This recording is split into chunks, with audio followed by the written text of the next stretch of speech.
तो स्टूडेंट आज का हमारा ये टॉपिक है मीटर ब्रिज। जिस प्रकार से व्हीट स्टोन ब्रिज है उसी प्रकार से मीटर ब्रिज भी होता है, और ये भी इंपॉर्टेंट सवाल है जो 3 नंबर का हमारे बोर्ड एग्जाम में आता है। ठीक है, क्लास 12 फिजिक्स में। तो मीटर ब्रिज क्या है, देखिए व्हीट स्टोन ब्रिज का ही एक सुधरा हुआ रूप मीटर ब्रिज है। ठीक है, मीटर ब्रिज में क्या होता है कि एक ए और सी, जैसे ये मीटर ब्रिज यहाँ पर बन रखा है, तो एक सबसे पहले एक ए और सी लंबाई का हम क्या करते हैं, एक तार लेते हैं। वो कॉन्स्टेंटाइन का भी हो सकता है, मैग्नेट का भी हो सकता है। ठीक है, वो एक लकड़ी की प्लाई माने एक लकड़ी के बोल्ड पर वो ए और सी जो लंबाई का जो तार है उसको बांधे रखते हैं। ठीक है, उसको बांधे रखते हैं। उसके बाद इसमें एल आकार के, जैसे 2 एल आकार के क्या करते हैं, 2 एल आकार के कॉपर के, वो एल लंबाई के कॉपर के इस साइज के 2 कॉपर के टुकड़े लगा दिए जाते हैं। एक उन दोनों के बीच में गैप रखा जाता है और एक तीसरा टुकड़ा कॉपर का लगाया जाता है इस प्रकार से। ठीक है, उन पर यही पेंस लगाए जाते हैं इस प्रकार से, इसको यहाँ रहते हैं। और ये एक बोर्ड है और ये 1 मीटर है। जो ये तार लंबाई का है, जो ये लंबाई का तार है 1 मीटर है, 1 मीटर में 100 सेंटीमीटर, ये 1 मीटर का तार है। ठीक है, ये जो तार है वो 1 मीटर का है, 1 मीटर माने 100 सेंटीमीटर का है। इस लंबाई जो मीटर लंबाई है उसकी, इसके कारण इसको मीटर ब्रिज कहते हैं। ठीक है, तो सबसे पहले 100 सेंटीमीटर या 1 मीटर लंबाई का तार है एसी, उस पर कुछ हमने उसको एक प्लाई पर लगाया गया है। उस पर इस प्रकार से कॉपर के 2 एल आकार के ये लगाए गए हैं और यहाँ पर एक कॉपर का टुकड़ा इन दोनों के बीच में गैप से लगाया गया है और इनके बीच पेंचों को लगाया गया है।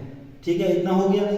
उसके बाद हम क्या करते हैं कि जो ये हमारा टर्मिनल है ए और एक बीच में इसके इस पर जो है, जो ये बीच वाला कॉपर का टुकड़ा है, इस पर 3 टर्मिनल होते हैं। ठीक है, इस पर एक टर्मिनल डी होता है और एक यहाँ पर होता है, एक यहाँ पर टर्मिनल होता है। ठीक है, जो ये डी टर्मिनल है सेंटर में, उस पर एक गैल्वेनोमीटर लगाया जाता है और गैल्वेनोमीटर में एक शंट माने एक पैरेलल में रेजिस्टेंस, तो गैल्वेनोमीटर के पैरेलल में एक रेजिस्टेंस लगाया जाता है और उस गैल्वेनोमीटर के दूसरी साइड से एक सर्पी कुंज, जिसको जॉकी कहते हैं हम, सर्पी कुंज को लगाया जाता है। उसका एक सिरा बी जो है इस जो मीटर ब्रिज है, जो मीटर है हमारा 1 मीटर का तार है, उस पर टच कराया जाता है। ठीक है, अच्छा, फिर यहाँ पर क्या किया जाता है, ए और डी के बीच में एक प्रतिरोध बॉक्स रखा जाता है। ठीक है, और सी और डी के बीच में इन 2 पेंचों के बीच में एक एस आकार का एक एस प्रतिरोध रखा जाता है और ये एस प्रतिरोध वही प्रतिरोध होता है जिसको हमें ज्ञात करना होता है। ठीक है, इस एस प्रतिरोध को हमें ज्ञात करना होता है इस प्रकार से। फिर और उसके बाद क्या किया जाता है, इस ए टर्मिनल से एक तार लिया जाता है, उस पर एक बैटरी लगा दी जाती है। बैटरी के सीरीज में धारा नियंत्रक रियोस्टेट लगा दिया जाता है जो कि धारा को कंट्रोल करता है। उसके साथ एक कुंज लगाई जाती है और इस प्रकार से इस सी से कनेक्ट कर दिया जाता है। जिस प्रकार कुंज यानी की को हम ऑन करते हैं, बटन को ऑन करते हैं तो इसमें धारा प्रवाहित होती है। तो क्या करते हैं उसके बाद कि जो ये बी टर्मिनल है, इस पर जो ये बी टर्मिनल की जो बी है, क्या ये जो सर्पी कुंजी है, ये जो जिसको हम जॉकी कह रहे हैं, इसको धीरे इधर उधर खिसकाते हैं इस पर। ठीक है, इसको जब इधर उधर खिसकाते हैं तो हम उस स्टेज पर लाते हैं कि जब गैल्वेनोमीटर में विक्षेप 0 होता है, जैसे व्हीट स्टोन ब्रिज में होता है। ठीक है, तो यहाँ पर गैल्वेनोमीटर में विक्षेप 0 होता है, वहां पर हम उसको रोक देते हैं, वहां पर हम इस एस प्रतिरोध का मान ज्ञात करते हैं। ऐसी वैसी व्हीट स्टोन ब्रिज में, लेकिन ये व्हीट स्टोन ब्रिज से ज्यादा एक्यूरेसी वाला है। ठीक है, सेंसिटिव ज्यादा है। अच्छा, जहां पर ये जो कि हमारी बी टर्मिनल को टच करती है ना, मतलब बी जहां पर वो टच करती है, इस तार को, ए और सी तार को जहां पर टच करती है ये जॉकी, उसको हम बी पॉइंट मानते हैं। और जो जब वो बी पॉइंट पर टच करता है, तो बी पॉइंट पर टच करते ही ये जो तार है इसको हम 2 भागों में मानते हैं कि ये 2 लंबाई में बढ़ गया है। अच्छा, इसकी टोटल लंबाई 100 सेंटीमीटर है। ठीक है, टोटल लंबाई 1 मीटर है, 100 सेंटीमीटर है। और जहां पर इसमें ए और बी के बीच, जब ये बी पर टच कर दिया तो ए और बी के बीच की लंबाई एल सेंटीमीटर मान ली और बी और सी के बीच कितनी बची, 100 माइनस एल। जब टोटल 100 लंबाई है, इसकी लंबाई एल आ गई तो बची हुई लंबाई 100 माइनस एल आ गई। ठीक है, ये 2 लंबाई हो गई। ये उस प्रकार की लंबाइयां हैं कि इस प्रकार से, जैसे कि व्हीट स्टोन ब्रिज में ये जो ए और बी जो एल लंबाई का जो हमारा प्रतिरोध है, इसको हम प्रतिरोध मान रहे हैं यहाँ पर, वो व्हीट स्टोन ब्रिज में ये P वाला था। ठीक है, तो जिस प्रकार से यहाँ पर L लंबाई का प्रतिरोध है वो व्हीट स्टोन ब्रिज में P था, जिस प्रकार से यहाँ पर Q लंबाई है, व्हीट स्टोन ब्रिज में Q लंबाई थी, उसी प्रकार से यहाँ BC का प्रतिरोध 100 माइनस L आ चुका है। ठीक है, एक प्रतिरोध R है, एक S है, जिसको हमें ज्ञात करना है। ठीक है, तो इस प्रकार से अगर आप देखें तो व्हीट स्टोन ब्रिज, जिस प्रकार से व्हीट स्टोन ब्रिज की बैलेंस कंडीशन क्या थी, P/Q E is equal to R by S। ये थी व्हीटस्टोन ब्रिज की बैलेंस कंडीशन, ठीक है। इसको हम समीकरण 1 मान लेते हैं, ठीक है। P by Q is equal to R by S को क्या मान लेते हैं, समीकरण नंबर 1 मान लेते हैं, ठीक है। अब P और Q का मान देखते हैं। तो मुझे पता है कि A B तो है, A B में देखेंगे तो A B में ही P की भी लंबाई आएगी और Q की भी लंबाई आएगी, ठीक है। तो P की लंबाई देखते हैं। तो P क्या है एक्चुअल में, P एक्चुअल में प्रतिरोध है, एक नहीं है। तो P प्रतिरोध है, तो P प्रतिरोध है, उसका मान होता है R P भी एक प्रतिरोध है, तो P प्रतिरोध माने R equal to rho L upon A, ठीक है।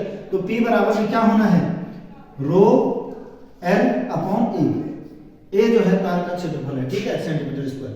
तो रो तो विशेष प्रतिरोध हो गया, एल क्या है, ये P प्रतिरोधी तो है, तो रो एल अपॉन ए। एल क्यों हुआ, क्योंकि इस तार की लंबाई एल ही है, ठीक है। इसको समीकरण 1 मान लेते हैं, ठीक है। तो P जो हमारा P का मान आ गया, देखो रो एल अपॉन ए आ गया, ठीक है। इसी प्रकार से हम Q का मान भी निकालेंगे, क्योंकि Q में तो ये प्रतिरोध है, ये वाला, ये B और C के बीच का जो प्रतिरोध है वो Q है, ठीक है। तो Q का मान भी निकालेंगे। तो Q भी एक प्रतिरोध है, उसका मान भी रो एल अपॉन ए होना चाहिए, रो एल। अब यहाँ पर L क्या है, देखिए यहाँ पर L जो लंबाई है वो क्या है, 100 माइनस है। तो यहाँ पर Q का मान आ जाएगा 100 माइनस L, ठीक है, अपॉन ए। तो देखो P बाई Q निकालते हैं, ठीक है। इन दोनों का अनुपात करते हैं, तो P बाई Q का मान निकालना चाहेंगे तो P बाई Q का अनुपात करेंगे, तो ये हो जाएगा देखो रो एल अपॉन ए, ठीक है। रो एल अपॉन ए अपॉन Q का मान आ जाएगा देखो रो 100 माइनस एल अपॉन ए, ठीक है। इसका उल्टा करेंगे तो ये हो जाएगा रो एल अपॉन ए मल्टीप्लाइड ए अपॉन रो 100 माइनस एल।